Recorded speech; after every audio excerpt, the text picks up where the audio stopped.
Identifying New Business Opportunities in Bhutan by Tenzin Yunten. Warm welcome. Thank you. Kuzu Zangpo, good afternoon. My name is Tenzin Yunten. I'm the co-founder and director of Royal Thimphu College. I'm very excited today. We have a very diverse and distinguished group of panelists here. And I'd like to extend a warm welcome to all of you and to the panelists. If I can quickly introduce them, to my right is Dr. Sangsuk Pitayanakul, CEO of, he's from Thailand, CEO of Smooth E and Siam Health Group, working in the cosmeceutical and oral health space. Next to him, I have Christian Stedel, the owner of Thornico from Denmark. He has a group of 130 companies in 6 major areas. I think his company, the one we might know the best is Hummel Sportswear. Next to him is Roman Liot. He's the co-founder and COO of Adore Me, a lingerie company that was recently acquired in 2022 by Victoria's Secret for 400 million. And to his right, the last is Anna Kim, CEO of Let's Sequoia. She's from Korea, but working in Africa, focusing on empowering communities by creating economic opportunities, especially in the coffee and cocoa industry. So very warm welcome to all of you. The topic for today, identifying business opportunities in Bhutan,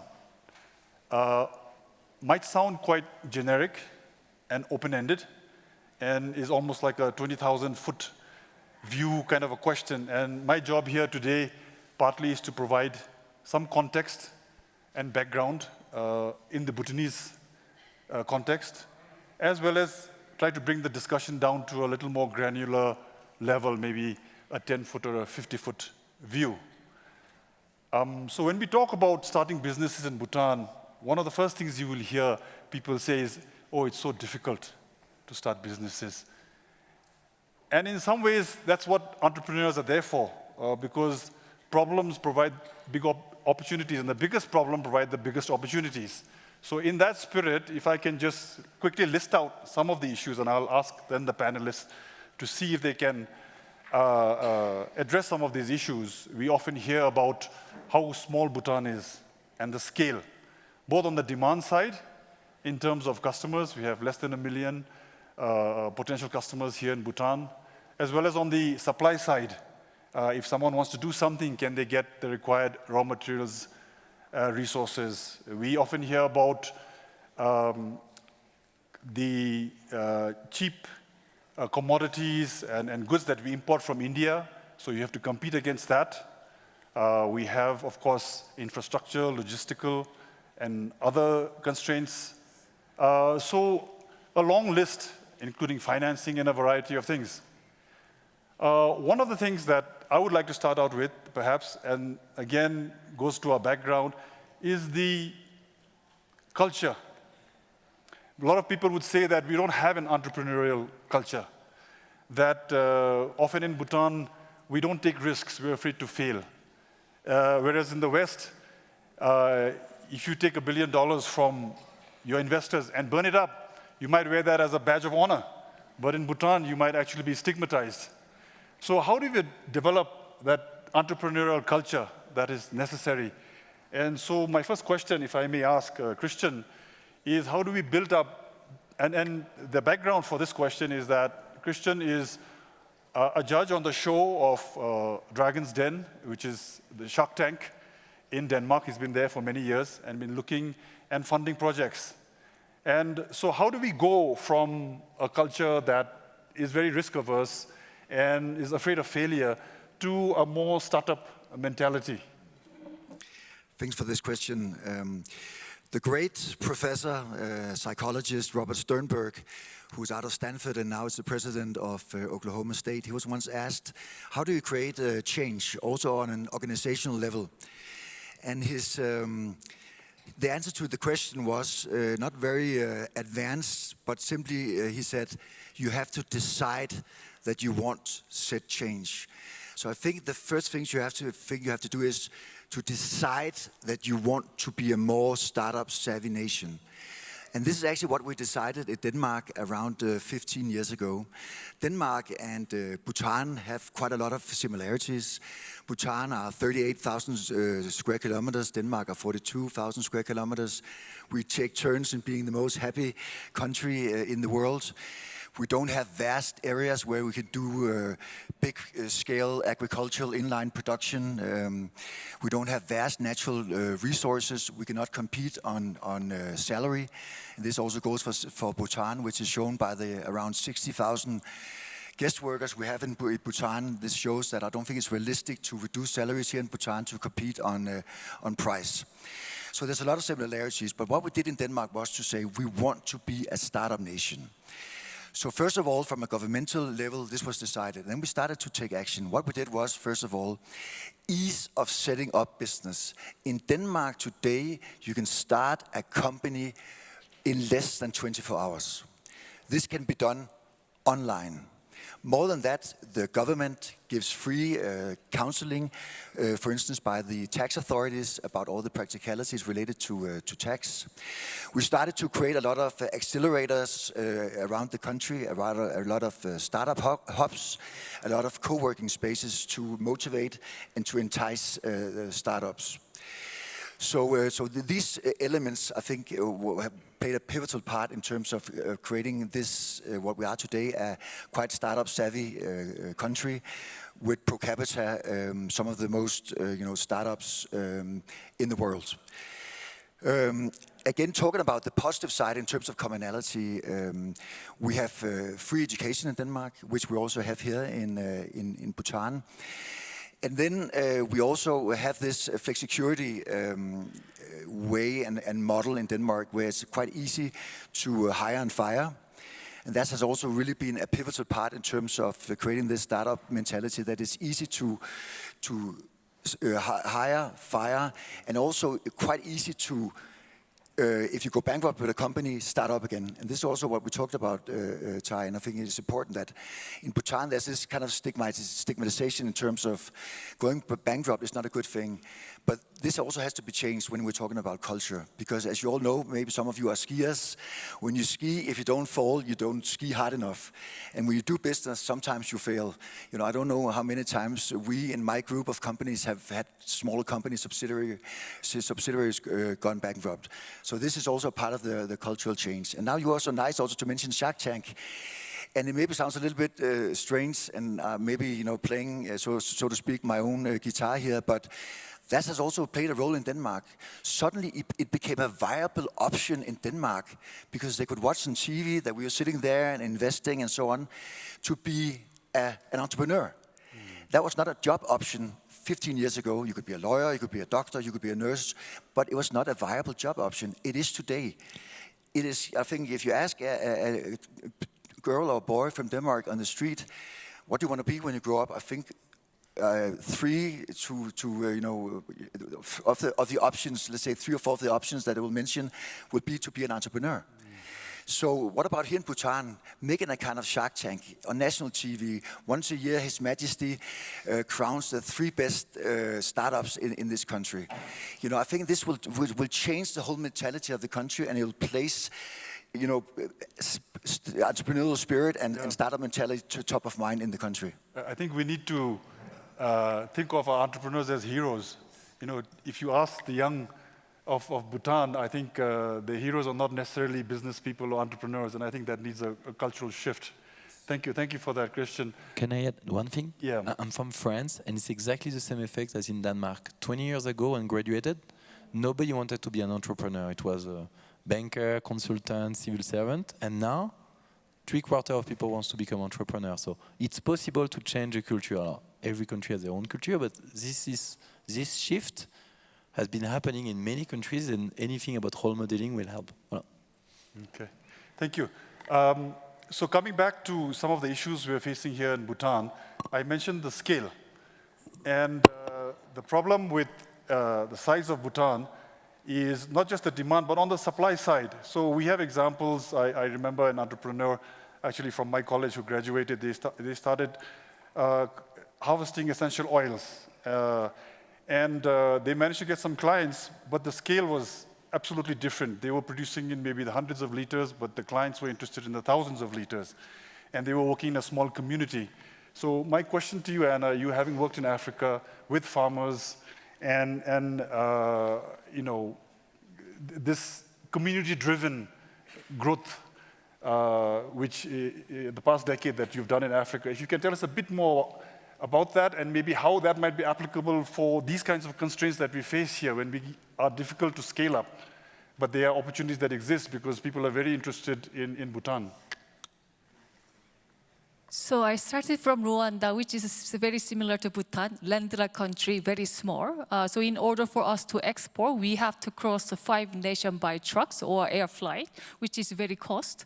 So in order for us to export coffee, we cannot do volume because the land was very small, like Rwanda, like a Bhutan. So we had to focus extremely high quality. So in order for us to focus on really high quality, we have to specifically target niche market. So we targeted the Starbucks Reserve that time, and then we prepared really rare coffee with a different fermentation and high boutique. So at the end, Starbucks Reserve was able to buy our coffee first time with the stories. So when we have a small size of a land, same as Korea, Rwanda, Bhutan, we have to really focus additional value, stories or qualities, because we cannot depend on volume, but we can find any kind of like really, really top niche market. For example, this is a cup. This is cup, maybe we can buy $1 from made in China, but 1 cup maybe from Hermes, we can buy 200 because they have a branding. So Bhutan, I think people are so wonderful and there are so many amazing things about Bhutan. So we can branding well and then export as a really niche market.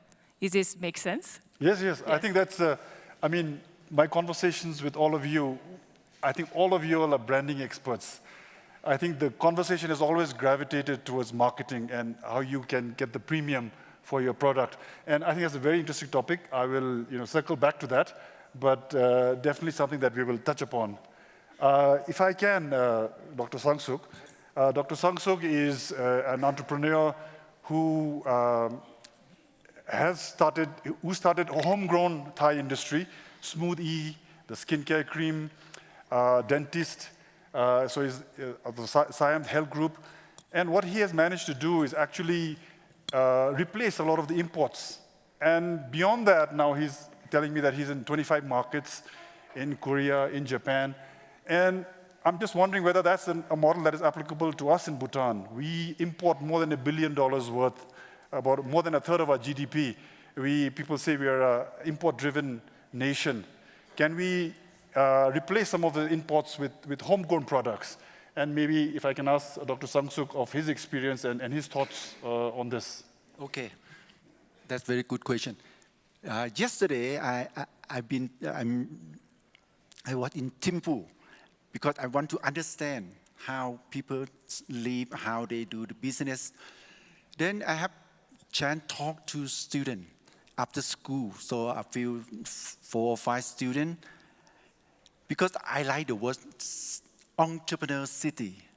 This is, the only word that's so much different from the other city. Have you ever been any city entrepreneur? No. This is the what I like it. Okay.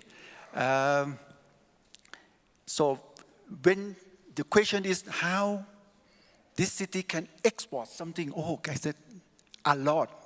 I see a lot of opportunity yesterday.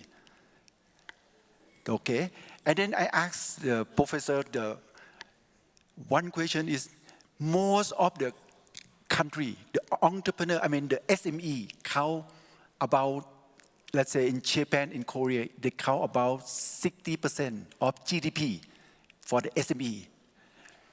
But he said, here SME count only 4%. In Thailand, we are very poor. We still count about 32 to 34%. So this is a big opportunity. But why they count only 4%? That's something wrong.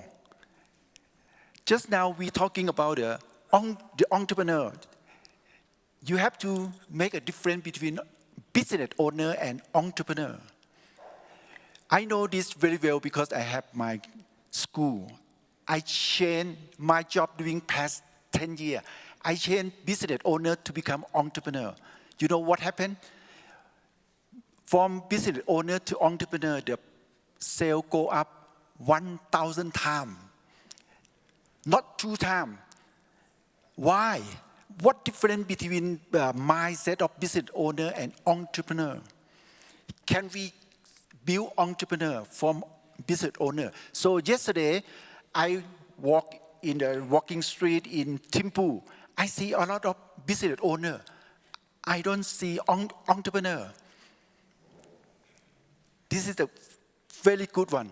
So how, but the first thing, can we change business owner here to become entrepreneur? I said yes. Because before I opened the school, I said, can entrepreneur be created or built? Yes. They start from creativity. Dr.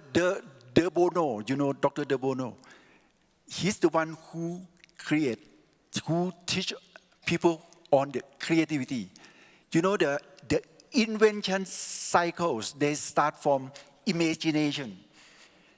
Entrepreneur, they got to have imagination. The second thing, from imagination to creativity, from creativity to innovation, and from innovation to entrepreneur. And one thing good about this country because of the mindfulness. So I asked the student, do you understand, student about 13, 14, 15, said, this is a city of entrepreneur. As a student, do you understand mindfulness? Said, yes. And what that meaning? Then the student can answer what the mindfulness mean. Then how do you practice mindfulness at school? Then the student said, yes, we have to practice mindfulness 15 minutes a day when they start the school in the morning. Then I asked, why only 15 minutes? Why not 15 minutes in the morning and 15 minutes in the afternoon? Why I say mindfulness is so important to entrepreneur? Why? Because the mindfulness, they produce imagination, they produce creativity, they produce the smart work, they produce innovation. They're to solve society's problems. Yes, that's solve all. Yeah, it's just that, I don't know, the city of entrepreneur is really key success for this country. Okay. Thank you, yeah. No, we will have the GMC. I think the idea of mindfulness imbued economic growth is something that is now being discussed more and more, and that's the whole proposition of the GMC. One thing that when I talk to entrepreneurs is they're always looking to see how they can leverage brand Bhutan. And brand Bhutan means different things to different people. But if I could use my definition or sort of summarize, it's sort of, and the themes of the conference align very well with that. We look at sustainability, mindfulness, green energy, we look at community, we look at happiness. People can put whatever they want into that brand. And so my next question to Roman is, when I looked at Adore Me, the lingerie company that you co-founded, a lot of the value proposition is based on the values of inclusivity. For example, they have 67 styles of lingerie, of sizes, whereas most might have, 5 or 10 or 15. So inclusivity, radical transparency, innovation, sustainability. They're the only B Corp in the fashion or lingerie space in the US. And all of this is what is bringing customers to them. So my question to you, Roman, is how can we leverage this goodwill, this brand Bhutan, just like you've done for your company, to create business space, business opportunities for Bhutanese entrepreneurs? Thanks. Great questions. If you allow me, I would like to reframe a little bit the questions. First, I really think it's time for what I call a Buddhism capitalism. Holistic, compassionate, and you see that all over the world. So in the US, for instance, we changed our article of incorporation, which is a legal framework, to become a PBC, Public Benefit Corporation. It didn't exist 3 years ago, and that's important. And all over the place, those values... So your company is a public benefit corporation? Yes, which is kind of B Corp, but more legal. Okay. And why I say that? Because really, I think it's time for this capitalism. Everybody is moving towards this direction. So I think Bhutan has a clear advantage in this field. And this conference, the theme of this conference, is clearly you are on the edge on that dimensions. That said, I think there is other characteristic, let's say, of different models that Bhutan needs to work on, in particular regarding efficiency, for instance. And because to become an entrepreneur, it's hard. It's a lot of constraints. So there is no excuse. You have to. Necessity is a business opportunity.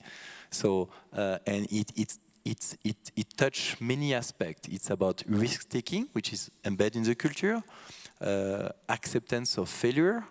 It's about capital allocations, reward. So it's a lot of things to work on, for which Bhutan needs to really look at other models and work on that. So now to go back about the competitive advantage of Buddhism, I think it's, and Bhutan in particular, some great ideas were mentioned in the conference so far. There is, when you are a little countries in terms of inhabitants between two giants, you cannot compete on workforce per se. So you are like 3 billion people around. So how do you build a great economy where people will come and enjoy the beauties of Bhutan and leverage that? So that's kind of thinking about your competitive advantage. Try to work on the stuff that are not your strengths today, and adapt that in a holistic model that will be specific to Bhutan. I think this issue of brand Bhutan is something that all of you all had some views on. Maybe if I invite Christian, and with regard to tourism, how can we grow tourism? How can we extract that premium?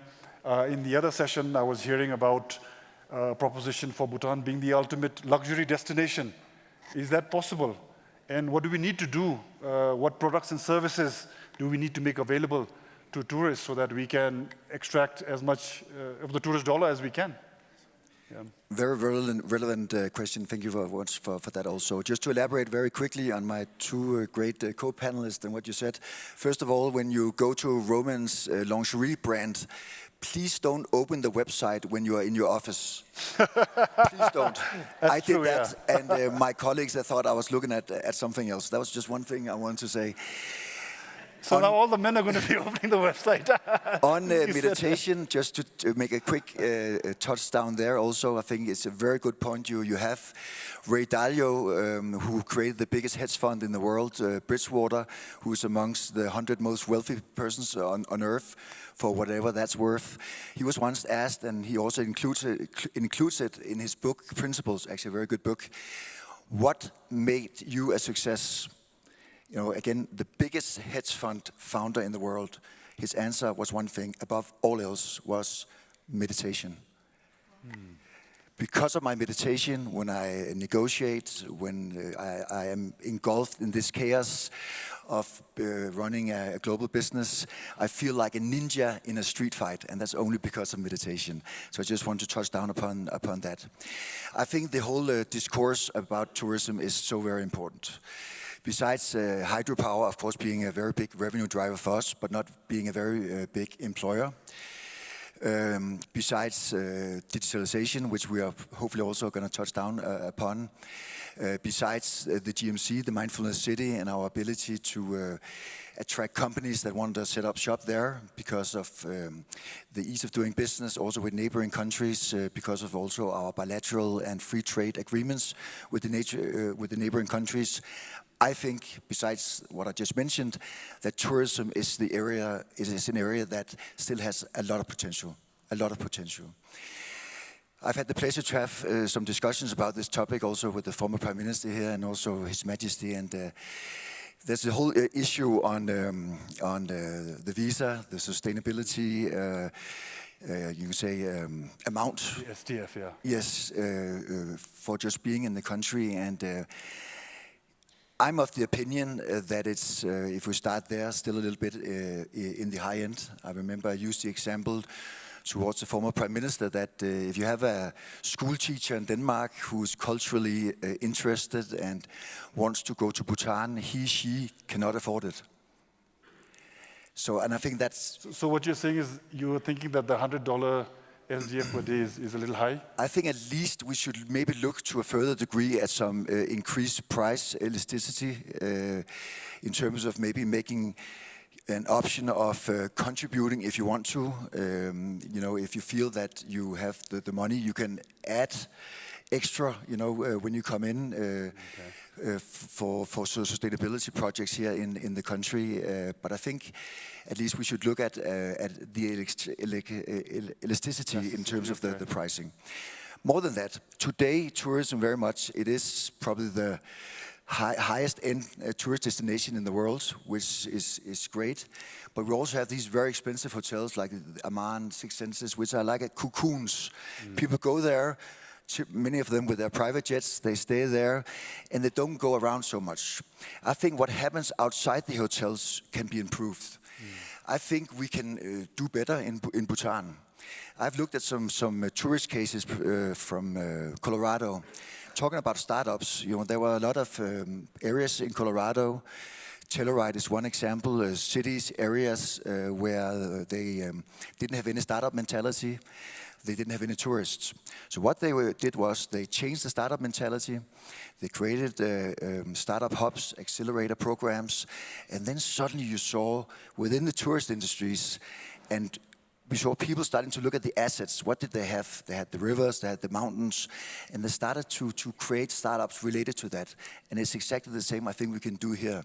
So creating linkages and products. Exactly. Imagine tourism. The fantastic young people here in Bhutan starting to create a cool rafting company, fly fishing company, even though we cannot climb the mountains, unfortunately, being a mountaineer myself, but extended trekking tours. We have now the mindfulness route coming by the GMC, which is a fantastic initiative. But I think on a you know, combining tourism and startup mentality, I think there's a lot to be had there. I think we really can improve in that field. I think that's a fantastic connection. Yeah, I think if I ask Dr. Sangsul about you know, your breakthrough in the markets in terms of when I look at your case studies and talk to you, so much is about the marketing and the branding. And if you can tell us a bit more about the space that you have created through that. He's also the founder of the Business Incubation School where he teaches entrepreneurship. So let's say if I have to invest here, let's say what 20 million US, what I want to invest in. Okay. I see one big opportunity about the tourism. But the tourism is different from the other. What you see, you know, when you start business, I always find the winning zone. The winning zone for my business, let's say 20 million US, what the winning zone. I have to find out what different from this country that the other country cannot give. What's so special about this country? Why the tourists have to come here? They cannot find from the other country. Okay, they say clean, safe, mindfulness. What that for them? What in it for them? And then the second one is that what's so good about this country? What's so good about this country? What the capability of the people here, capability of the culture, everything. If we put together two things, what that presents is that I'm going to have the resort for health and wellness. That can proven, see the result in 10 days or 7 days. Okay, before you check in, I check level of mindfulness. Now we can check by the brainwave. How good your mindfulness now? They check from the brainwave. Alpha, start from beta, delta, alpha, everything. After 10 days, you stay in this hotel, check again. Wow, your level of mindfulness gone up. This is something can happen here because of everything here. The clean air, and then the level of service, the culture, everything. You see? Why the level of mindfulness so important? So, Doctor, if I may, to bring it to the ground level, how would you make a product of that? How would you, what do you actually do? What to do? So with that idea of you come to this place and you improve your mindfulness or peace of mind, and these are the metrics that we can show you that we've achieved these results. The mindfulness is starting from the healthy. One will increase the level of mindfulness. They come with the happiness, they come with the skincare, they come with many creativity. And that comes to the anti-aging. People with the mindfulness, they will have a very good anti-aging, Mm-hmm. That's very important. Okay, if they come with a business, they can do better business, better creativity, better success, better innovation, everything. That nobody can prove it yet. But I think here in this country, we can do something. Because it's time to prove. That create a lot of money, Okay. I think here in Bhutan, when we talk about GNH, we talk about inclusiveness. And, I'm not sure, but when I think about the GMC, I don't know whether it's going to be a sort of a corporate-led kind of a growth, but there are other models of inclusive, ownership-driven growth. And I would like to bring Kim into the discussion on this, is that, to me, community is something that is very important in Bhutan. How can we leverage that? So it's similar to the question that I asked you, but maybe on the branding side, if you can explain to us a bit more about what makes your proposition to the farmers or to your clients set itself apart when you bring in these kinds of elements. So this is my first time in Bhutan, and then I really fell in love. So coming back as a Korean living in Africa, and then I also travel a lot Arab and the Middle East and Europe. And then I realized that Bhutan, the biggest asset that Bhutan has, people's kindness. So I feel like I want to come back here with the people, with someone I loved or care. So what I see that Bhutan people, when they do something, they put their heart. So I want to put something like really, really niche things that we made, freshly made, let's say honey, during that harvest time, with the love and care. So when I take this honey, I feel happy. Because in Rwanda, when we try to process coffee, we say that we clean our, when I work in Rwanda, we have a limitation of access to water. So when my colleagues come to the farm or washing station, their hands or feet are often dirty. So we ask them, can you wash hands first and feet first? So we process our products. So when we put the step-by-step, we do everything in love, I feel our coffee become more delicious because we put the dedication.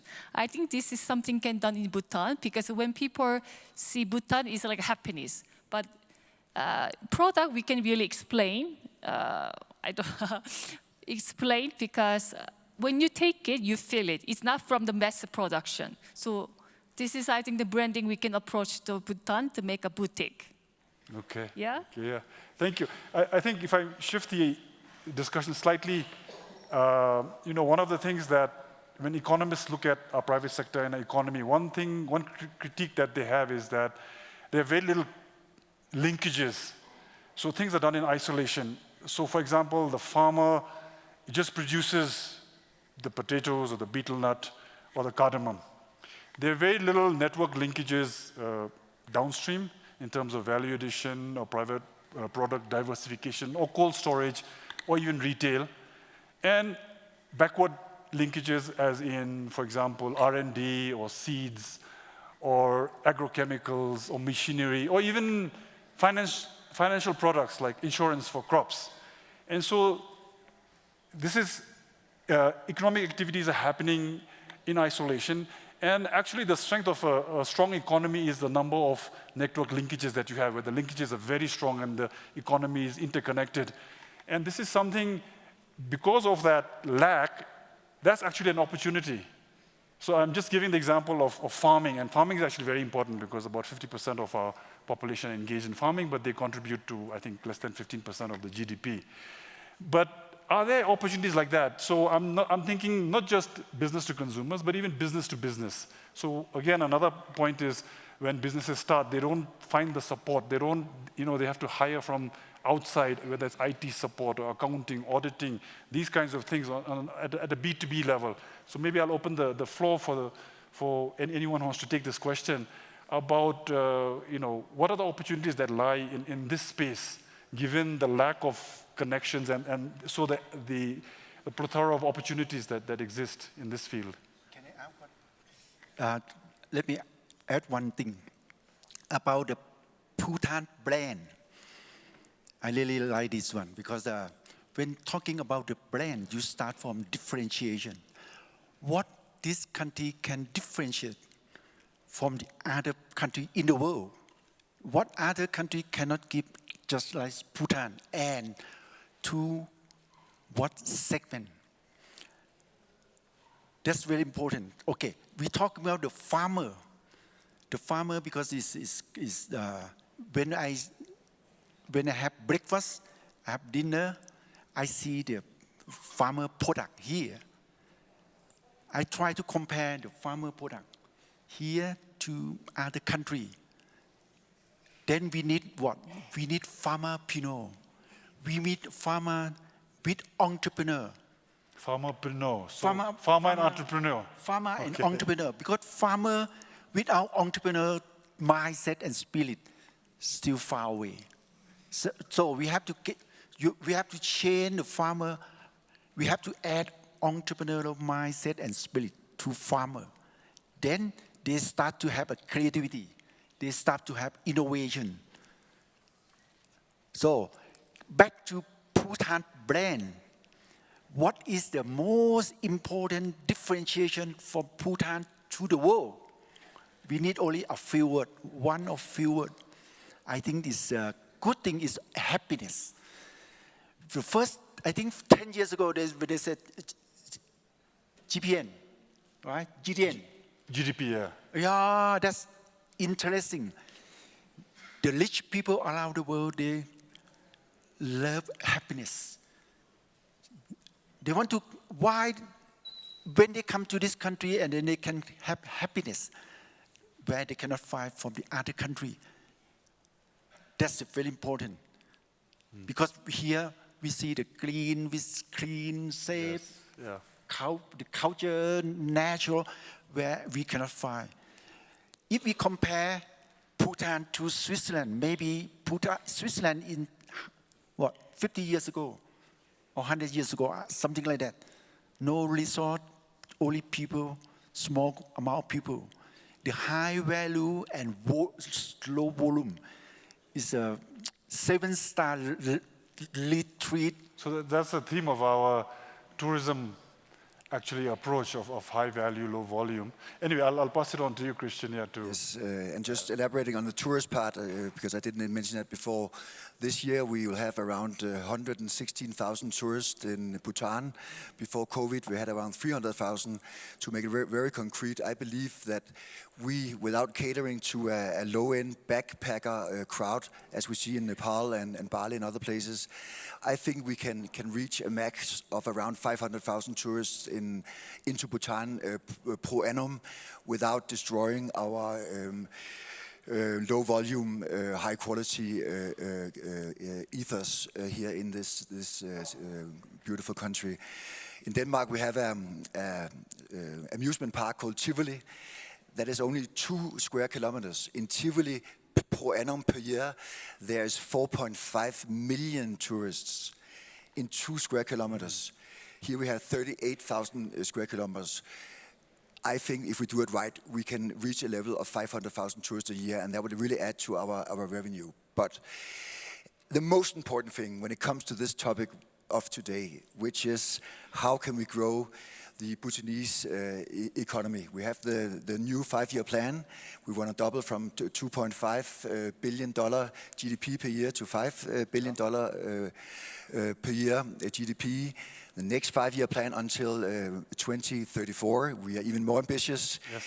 We want to go from a least developed country to be a high-income country, which means that we will have to have a country revenue of $10 billion per year. That's a lot of revenue. Right, yeah.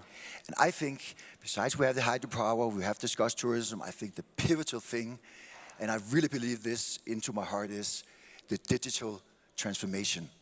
Okay. In Bhutan, we have easy access to electricity and to the internet. We have a high degree of literacy, and we have an English-speaking population. Fifthly, I went to visit a lot of schools the last days, and you have a young population that are so fantastic. Yes. They have etiquette, they have the formal things in place. You come into the classroom and they stand up. They also do that in China and so on, but the difference is, here they also have humor, they are brave, they start to pose us questions. How old are you? What is your favorite dance move? You don't see this in China, or nor in Korea. So they are free thinkers. They can think for themselves. So if you combine this and you make an aggregate of these things, I think that this can be a really pivotal digital economy that we're going to have here in Bhutan. Also because, you know the old story, a fish rots from the head down, but the opposite is also the case. And here you have a fantastic majesty who knows about, he's very knowledgeable about the digital transformation, about new tech and so on. And since you have a majesty, a country CEO who are interested in this, who are passionate about this area, this will trickle down in a positive way. In 2 of my venture companies, we have now outsourced the CFO function.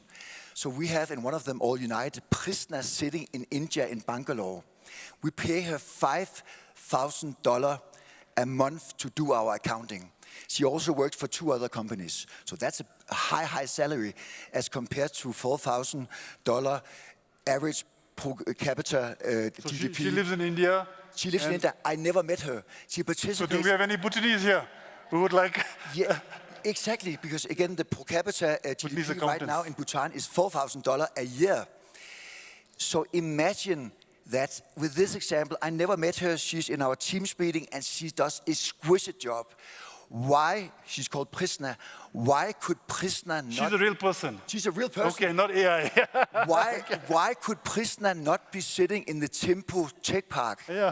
Where we actually experienced quite a lot of traction. We have now 600 people working in the tech park coming from 19 countries. Imagine creating these tech parks around Bhutan, maybe with some governmental funding, maybe creating a governmental fund that also helps the startups. But the digital transformation, I think, is going to be key in terms of reaching our goal also for 2034 of 10 billion per annum GDP, and especially because His Majesty, he wants this, and this will have such a positive impact, I'm sure. If I may, I think there's a series of questions here, and I might just lump it in the bucket of ecosystem issues, of what is needed from government, what is required in terms of regulatory approaches. And I think one of the things that we keep hearing about in Bhutan is finance. That's something we didn't talk about. And the access to finance, if I remember the data actually, is that 90% of the loans that our banks give out have to be collateralized. And not just collateralized, but via fixed assets. So a lot of cash flows or inventories are often not allowed unless it's a very big project. So I think that lack of credit is something that impedes also when somebody identifies. So this is about identifying business opportunity, but when you actually start, that's a big impediment. And part of the question, I'll just throw it to the panel if anybody wants to pick up on that. from an ecosystem perspective, what does government need to do in order to let private sector flourish? I think that the government should work on 3 dimensions to synthesize. Number one is the strategy. So we talk about brand Bhutan, but okay, beyond the green, is like what cluster do you bet on? Agriculture, tourism, and you make some connection between those clusters because you want the tourist to also buy the little coffee made by the farmer in a meaningful way. So that's kind of part of the strategy. The second aspect is about working on the legal framework. And I know with GMC there's been a lot of work there to make sure that this is not an impediment. And it's not an easy work, but I think it's a necessary work to scale. And the third aspect, of course, is to show and tell and you know, and start to attract, and maybe with the accountant, your Indian accountant indeed go in the park, and then after the accountant you bring other functions from support function, and then you start to have you start to do, and then you nurture, and then you just like shine. So it's kind of adapting along the way depending on the journey in which you are. And I think that it will require a lot of intelligence to anticipate, but also to adapt and navigate. I think this story of the fees for the tourists, $100, $200, $300, is a very interesting one, because maybe it was the right decision 5 years ago, but will it be the right decision in the future to attract 500,000 tourists? Maybe not. So, and it's fine. It's not that the past was a mistake. It was like, how do you adapt to cater to a new audience that might have different needs and so on. So I think adaptation will be important. And I think the government, top-down, should nurture this adaptation as well.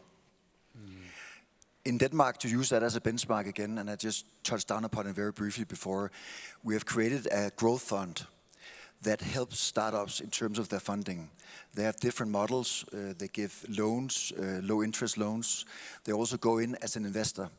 So I would for sure suggest that we here in Bhutan create a Bhutanese governmentally funded growth fund.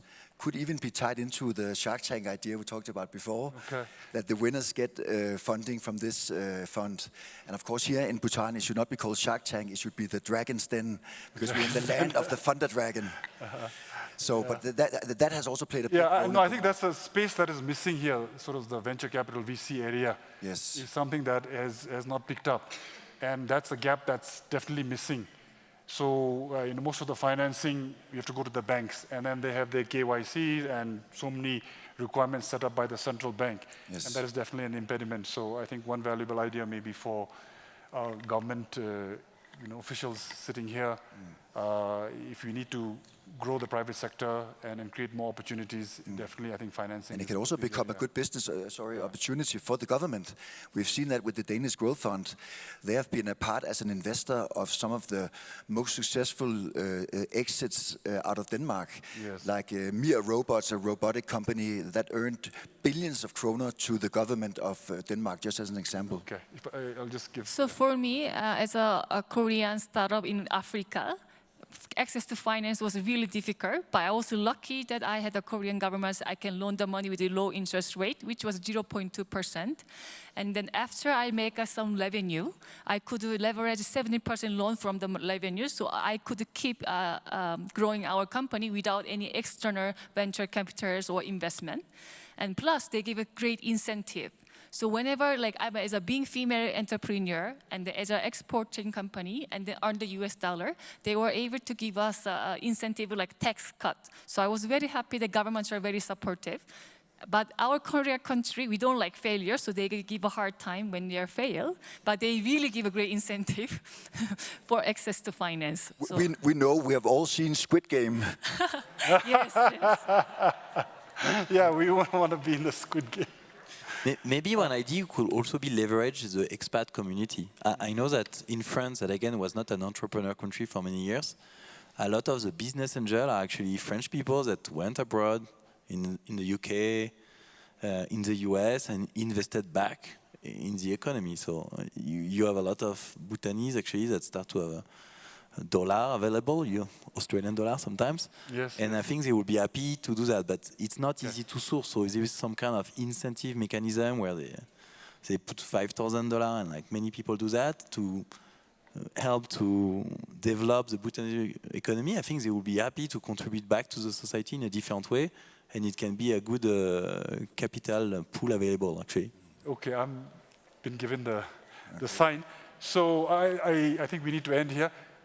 Sorry for the abrupt ending, but thank you very much. A big hand of applause for the panelists. Yeah, thank you.